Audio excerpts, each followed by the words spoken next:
సృష్టి చేస్తారు కదండి. ఇప్పుడు పథకాలన్నీ ఆపేసిన తర్వాత ఇది సంపద సృష్టి కదా.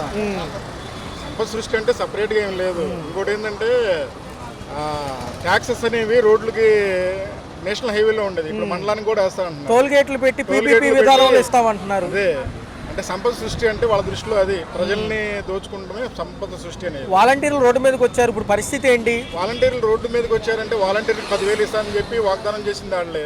మరి ఈ రోజు రోడ్డు మీదకి వచ్చారు అని అంటే ప్రభుత్వాన్ని అడగాల. వాలంటీర్లు కామ్గా ఎందుకుంటున్నారో నాకు అర్థం అవ్వట్లేదు.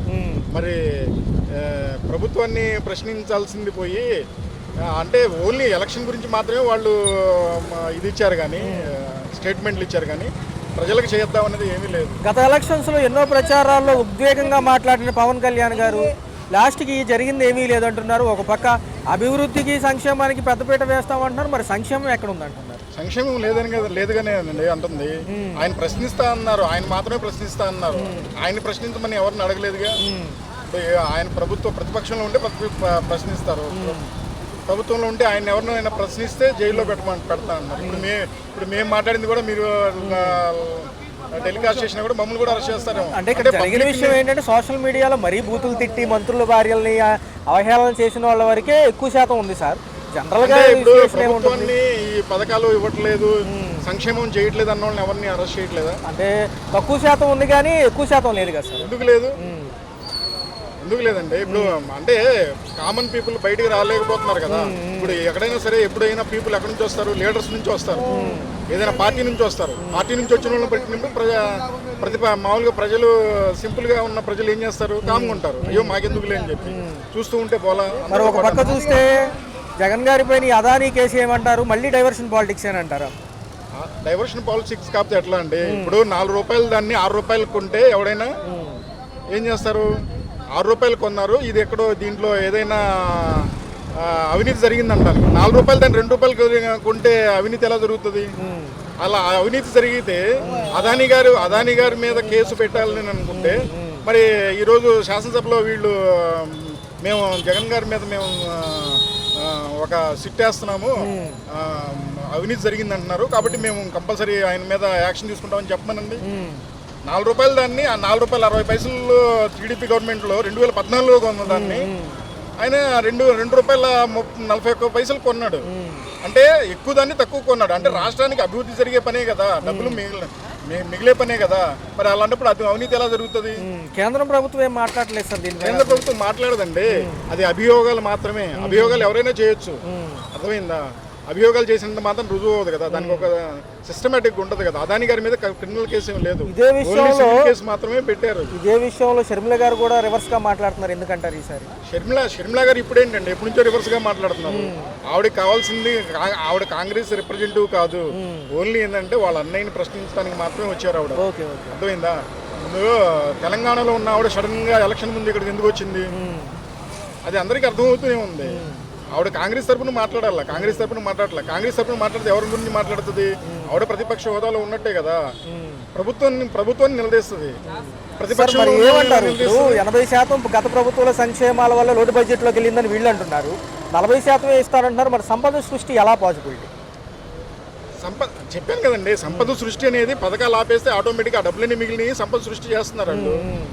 ఇప్పుడు అల్వికా అని హామీలు ఇవ్వటం వల్లనే కదా ఈరోజు అందరూ ప్రశ్నిస్తారు. 6 నెలల్లో ప్రజలు ఏ రకంగా ఇబ్బంది పడుతున్నారు మీరు అందరూ చూస్తూనే ఉన్నారు. ధరలు పెరిగినాయి, బాగా విపరీతంగా పెరిగినాయి అన్నారు, అప్పుడు తగ్గించేస్తా ఉన్నారు. మరి ఈరోజు ధరలు ఎలా ఉన్నాయి అందరికీ తెలిసిందే కదా. అంటే అసెంబ్లీ సమావేశాల్లో రాష్ట్రంలో జరిగిన ఎటువంటి రాయితీలు ప్రకటించలేదు సార్, ఏమంటారు మరి ఈసారి? ప్రకటించలేరండి, ఎందుకంటే ఖజానాలో డబ్బులు లేవన్న విషయం ఆయనకు తెలుసు. 40 సంవత్సరాల అనుభవం ఉన్న ఒక వ్యక్తి ఓన్లీ ఎలక్షన్కి ముందు మాత్రమే ఆయన వాగ్దానాలు చేస్తాడు. ఆ వాగ్దానాల గురించి మా ఎలక్షన్లో గెలవడానికి మాత్రమే, అది జరగదని ఆయనకి తెలుసు కాబట్టే కదా నేను చూస్తుంటే నాకు భయం వేస్తుంది అన్నమాట. ఆయన 40 సంవత్సరాల అనుభవం ఉన్న ఒక వ్యక్తి ఆ మాట ఎలా అయినా మాట్లాడతారా? కొత్తగా వచ్చినోడు నాకు తెలియట్లేదు నేను ఏదో మాట్లాడేసాను అంటాను. సామాన్యులు మాట్లాడే మాటలు కాదు కదండి. ఒక సీఎం హోదాలో ఉన్న 40 సంవత్సరాల అనుభవం ఉన్న ఒక చంద్రబాబు నాయుడు గారు లాంటి సీఎం ఆ మాట మాట్లాడారంటే ఇంకా ఆయన విజ్ఞతకి వదిలేయాలి. భవిష్యత్తు ఎలా ఉండబోతుంది సార్ చూసుకున్నట్లయితే? 4 ఏళ్ల పరిమితిగా అభివృద్ధి అంటున్నారు కదా. భవిష్యత్ అనేది ఇలాగే ఉంటుందండి. ఎందుకంటే చెప్పిన హామీలు వాళ్ళు అమలుపరచలేదు. హామీలు అమలుపరచినప్పుడు ప్రజలు ప్రశ్నిస్తారు. ప్రజలు ప్రశ్నిస్తారని చెప్పి గొడవలు జరుగుతూనే ఉంటాయి. అర్థమైందండి. క్రైమ్ రేట్ ఎంత పెరిగిందో మీ అందరికీ తెలిసింది. 6 నెలల్లో ఎంత క్రైమ్ రేట్ పెరిగిందో, ఎలక్షన్ అయిన తర్వాత ఏ రకంగా ఇళ్ళకెళ్ళి దాడులు చేశారో మీరు చూశారు. క్రైమ్ రేట్ అనేది పెరిగింది. క్రైమ్ రేట్ తగ్గిస్తామన్నారు, ఇప్పుడు ఎక్కడ తగ్గలేదు. క్రైమ్ రేట్ ఇంకా పెరిగింది. దాన్ని బట్టి అర్థమవుతుంది కదా అభివృద్ధి అనేది ఏంటంటే. జమిలీ ఎన్నికలకి ఏమైనా పాసిబిలిటీ ఉందంటారా? ఉండొచ్చు అండి. లాస్ట్ టైం కూడా జమిలీ ఎలక్షన్స్ అని అన్నారు బీజేపీ వాళ్ళు. ఈసారి కూడా అలాగే అంటారు. లాస్ట్ టైం వాళ్ళు ఫుల్ ఫ్లెడ్జ్డ్గా వాళ్ళ సీట్లు ఉన్నప్పుడే వాళ్ళు చేయలేకపోయారు. ఇప్పుడు వేరే పార్టీ మీద ఆధారపడినప్పుడు వాళ్ళు చేస్తారని అయితే నేనైతే అనుకోవట్లేదు. Okay okay okay. ధరలు ఎలా ఉన్నాయి? నిత్యావసర వస్తువులు మండిపోతున్నాయి నాన్న. ఇష్టం వచ్చేటువంటి అసెంబ్లీ సమావేశాలు కూడా అయినాయి కానీ ఏమి రాయితీలు ఏమి ప్రకటించలేదు. మరి ఎలా అనిపిస్తుంది సార్? బాధగా ఉంది. ఎలా అనిపిస్తుంది? బాధగానే ఉంది. పాత గవర్నమెంట్ లో అన్నీ వచ్చాయి. పాత గవర్నమెంట్ అన్నీ వచ్చాయి. ఒకటి కాదు మొత్తం సమస్య వచ్చాయి. ఈ గవర్నమెంట్ మీ చేస్తాం ఏం చేయాలి అంటే అప్పుడేమో 9 పథకాలు, ఇప్పుడేమో 6 పథకాలు. ఈ 6 పథకాలకి బడ్జెట్లు కూడా డబుల్ ఉంటాయి అంటున్నారు. ఇవ్వగలరా ఈసారి? ఏది ఇవ్వలేదు.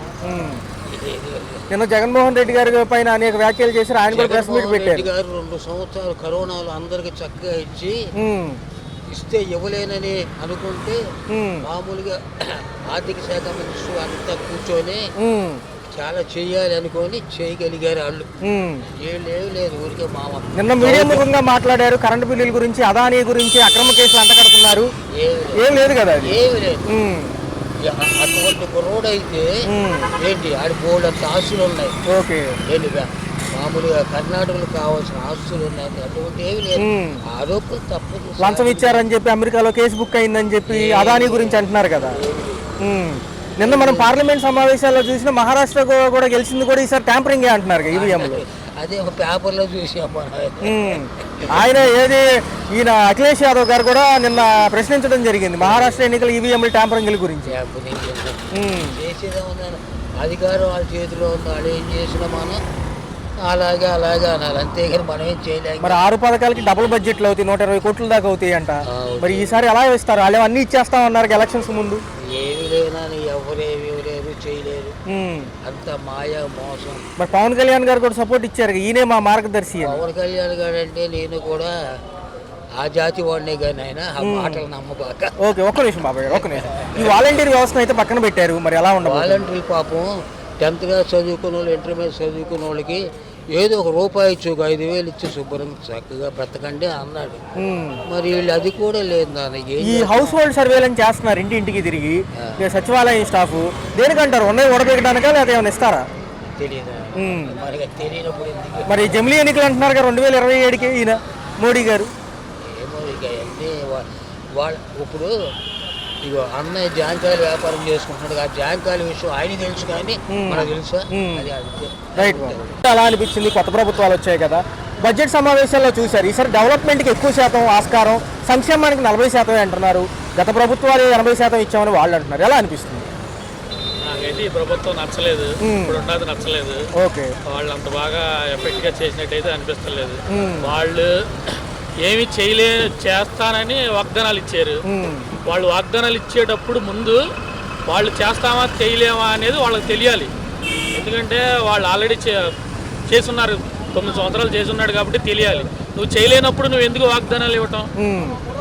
వాగ్దానాలు జనాల్ని మభ్యపెట్టి గెలిచారు. అంటే పవన్ కళ్యాణ్ గారి సపోర్ట్ కూడా గట్టిగా ఉంది ఈసారి. ఈయనకి మరి ఎలా ఉండబోతుందన్న, ఈయన నా మార్గదర్శి అంటున్నారు కదా ఈసారి.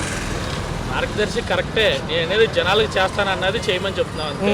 జనాలకు చేస్తానని చెప్పి చేయకుండా, ఏమి చేయకుండా వాలంటీర్లకి 10,000 ఇస్తానని చెప్పి వాళ్ళని ఇవ్వకుండా ఎగ్గొట్టారు. గ్యాస్ అప్పుడే చెప్పొచ్చు కదా. ఇప్పుడు గ్యాస్ ఇస్తా అన్నారు, ఇప్పుడు 6 నెలలు అయిపోయింది, స్టార్ట్ చేయలేదు, ఎవరికి ఇవ్వలేదు. ఇలాంటివి ఏమీ చేయకుండా అసలు ఇవ్వకుండా ఉండి డెవలప్మెంట్ చేస్తే హ్యాపీ అందరికి. ఇస్తానని చెప్పడం ఎందుకు, మళ్ళీ ఇవ్వకుండా చేస్తారు. రాష్ట్రం లోటు బడ్జెట్ లో ఉందంటున్నారు. బడ్జెట్ చూస్తే 2.94 లక్షల కోట్లు తెలియాలి కదా. అది ముందు అలా తెలుసు కదా. ఆల్రెడీ రాష్ట్రం ఇబ్బందిలో ఉందని చంద్రబాబు నాయుడు తెలీదా? గెలవక ముందు తెలిసి కూడా ఇన్ని వాగ్దానాలు ఎలా ఇచ్చాడు? మరి 100% లోటు బడ్జెట్లోనే ఉంది. ఉన్నప్పుడు ఇలాంటి చేయలేరు. 100% ఎవరో చేయలేరని అతనికి తెలుసు. ఈ కేంద్ర ప్రభుత్వం ఎవరొచ్చినా కలుపుకుంటున్నారన్నా, మరి ఈసారన్నా అమరావతి పోలవరం అవుతుందా? ఈ నిధులు అనేది ఇస్తారా, లేకపోతే పేపర్ల వరకు ఫోటోల వరకే నిమిత్తం అంటారా? నాకు తెలిసి వీళ్ళు ఏదైనా మోడీ గారికి ఏదో చేస్తారు కానీ వాడేం మనకి హెల్ప్ చేయడు 100%. బీజేపీ మనకి ఎవడో నమ్మడు. అదే గారు నిన్న మొన్న చూసుకుంటే దీనిపైన ఈ యొక్క అదానీ కేసు అని చెప్పి లేకపోతే కరెంటు బిల్లుల కేసు అని చెప్పి ఏవో చెప్తున్నారు. అవన్నీ అసలు నమ్మడానికి ఆస్కారం ఉందా? డైవర్షన్ పాలిటిక్స్ అంటున్నారు చాలా మంది. నాకు ఐడియా లేదు. వాలంటీర్ని తీసేసి పక్కన పెట్టారు, వాళ్ళు సమ్మెలు చేస్తున్నారు. ఎలా అనిపిస్తుంది? వాళ్ళకి ఇచ్చే 5,000 కదా, వాళ్ళు 10,000 ఇస్తామన్నారు, వాళ్ళు అడగలేదు అసలు. పెట్టుకుంటే అడగలేదు, వీళ్ళు ఇస్తానన్నారు, కనీసం 5,000 కూడా ఇవ్వట్లేదు కదా. వాళ్ళు ఎంత ఇబ్బంది పడుతున్నారు మరి. రాబోయే కాలం ఎలాగైనా 4,000 అభివృద్ధి అంటున్నారు. ఇవన్నీ కూడా ఇండస్ట్రియల్ కారిడార్లు, 20 లక్షల ఉద్యోగ కల్పన, డిఎస్సి ఉంది. మరి ఇవన్నీ అవుతాయి ఈసారి? జనరల్గా చూస్తూ ఉంటారు కదా. అవన్నీ అవన పరిస్థితి. ముందు డెవలప్మెంట్ అవ్వాలంటే ఏదో 2 నెలల్లో డెవలప్ అయిపోయి ఎక్కువ రాష్ట్రానికి బడ్జెట్ డబ్బులు ఏమి రావు. అది కొన్ని సంవత్సరాలు 10 సంవత్సరాలు పట్టిద్దో 15 సంవత్సరాలు పట్టిద్దో డెవలప్మెంట్ అవ్వాలంటే 2 నెలలు అవ్వదు. రైట్ అండి. గతం కంటే ఇప్పుడే బాగుందంటారా? చాలా దరిద్రంగా ఉందండి. గతం కంటే చాలా దరిద్రంగా ఒకసారి కింద పెట్టండి సార్. బాగా పెరిగిపోయినాయి. అంటే ఏం లేదు సార్, చూసుకుంటే కూటమి ప్రభుత్వం మంత్రులు ఈ నెల 15 నుంచి ఫీల్డ్లోకి వస్తారంట. మేము 6 నెలలు ఏం చేశామని చెప్తానంటున్నారు. ఎలా ఉండబోతుంది? ప్రజలు ఆహ్వానిస్తారా? కాకపోతే ధరలు మాత్రం బాగా పెరిగినాయి, అన్ని పెరిగినాయి. ఉల్లిపాయలు చూస్తే 45 రూపాయలు రైతు బజార్లో, బయట తీసుకుంటే 60 రూపాయలు 70 రూపాయలు అంటున్నారు. టమాటా కానీ 48 రూపాయలు, పచ్చిమిరకాయలు అన్ని. కరెంట్ ఛార్జీలు కూడా పెంచారు కదా సార్, 100కి 90 పైసలు. ఇదేనండి ఈ కరెంట్ ఛార్జీలు 100కి 90 పైసలు. కరెంట్ ఛార్జీల గురించి అంత అవగాహన లేదండి. ఇది బయట మాత్రం ఇవన్నీ సరుకులు అన్ని పెరిగిపోయినాయి. జనవరి నుంచి వచ్చే బిల్లుల్లో ఇవన్నీ రెప్లికేట్ అవుతున్నాయి అంటున్నారు. సెంట్రల్ గవర్నమెంట్ మాత్రం జిఎస్టీ అని అదే అని మనుషులకి ముంచుతా ఉంది. దాదాపు ఇప్పుడు వచ్చి 35% అంట. డిసెంబర్ 21 డిసిజన్ తీసుకుంటారంట. అది ఎంత నిజమో తెలియదు కానీ జిఎస్టీ అని ఒకటి బాగుతున్నాడు. పాల పైన, పెరుగు పైన, మజ్జిగ పైన. అసలే వచ్చే దాంట్లో 30% తీసుకుంటున్నారు. మళ్ళీ దీనిపైన మళ్ళీ ఎట్లా అండి జిఎస్టీ? చాలా ఘోరంగా ఉంది పరిస్థితి. గత ప్రభుత్వం మాజీ మంత్రులు కూడా డేట్లు వేసుకున్నారు సార్, 11, 27 ఈ నెల, వచ్చే నెల 3 వరకు అనేక అంశాలపైన కలెక్టరేట్లు ముట్టడి ర్యాలీలు అంటున్నారు.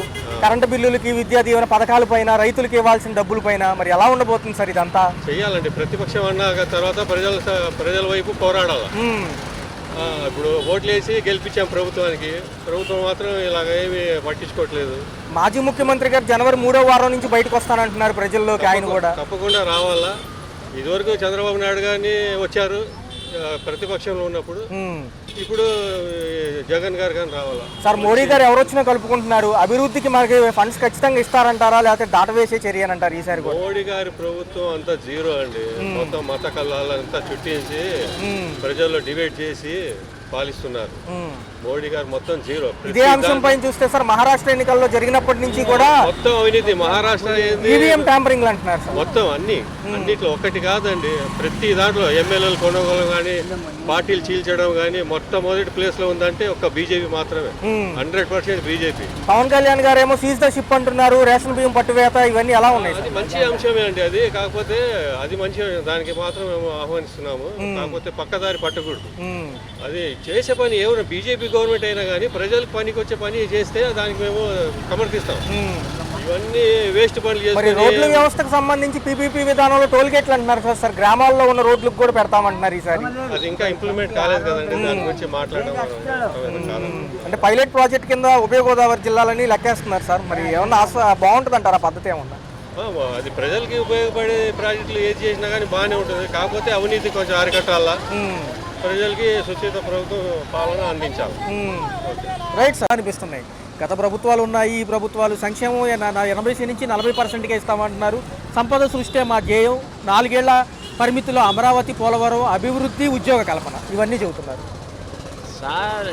డెవలప్మెంట్ అంటూ ఇలా చేస్తానంటున్నాడు కానీ ప్రజల అవగాహన, ప్రజలకి కొంత నాలెడ్జ్ అనేది, రాజకీయ నాలెడ్జ్ అనేది ఎన్టీ రామారావు గారు వచ్చిన తర్వాత అందరికి అవగాహన వచ్చేసి సార్. ఇప్పుడైతే 99% ఉంది సార్ ప్రజలకి అవగాహన, ఎక్స్పీరియన్స్. అయితే ఇప్పుడు ప్రజలు ఏంటంటే ఈయన్ని నమ్మింది, ఈయన ధరలు తగ్గిస్తారు అని నమ్మారు సార్. ఇప్పుడు గత ఒక్క సంవత్సరం అయింది కదా సార్, 6 నెలలు అయింది. ఇప్పుడు 6 నెలలు అయింది. ఈ 6 నెలల్లో ఈయన ఒకటించింది ఏమి లేదండి. ఏంటంటే ఇప్పుడు పరిస్థితి చాలా దారుణంగా ఉంది. ఎవరు ఏ ప్రభుత్వం అయినా మనం కరెక్ట్గా ప్రజలకి కోఆపరేట్ చేయాలనేది ఉద్దేశించాడు, ఆయన చెప్పాడు. కానీ ఎలక్షన్కి ముందు చాలా మాటలు చెప్పాడు, ఒక్కటి కూడా అమలు చేయలేదు. ఆ లేడీస్కి ఏమో 1500 ఇస్తా అన్నాడు, 50 సంవత్సరాలు దాటితేనో పెన్షన్ ఇస్తా అన్నాడు, వాళ్ళ ఇల్లు ఇస్తా అన్నాడు, అన్నీ చెప్పాడు, ఒక్కటి కూడా అమలు. ఎంతసేపు డెవలప్మెంట్ అంటాడు. ఏం డెవలప్మెంట్? ఇప్పుడు నిత్యావసర వస్తువులో ఎంత పెరుగుతుందండి? 90% రేట్లు పెరిగినాయండి. ఆయన 90 రూపాయల నూనె ప్యాకెట్ ఉన్నప్పుడు జగన్ గారు ఉంటే ఇలాగే అందరు నాశనం అయిపోతా ఉన్నారు. ఇవాళ 140 రూపాయలు ఉందండి నూనె ప్యాకెట్. అంటే అసెంబ్లీ సమావేశాల్లో కూడా రాష్ట్రానికి సంబంధించి ఏ రాయితీలు ఇవ్వలేదు సార్. చేయలేడినా ఈయనకి తెలుసు. అంటే లోటు బడ్జెట్ ఉందని చెప్తున్నారు. లోటు బడ్జెట్ ఉందని ఆయనకి తెలియదండి. Is a well experience candidate, almost above 40 years experience candidate. ఆయన సీట్ కోసం చేశాడు సార్.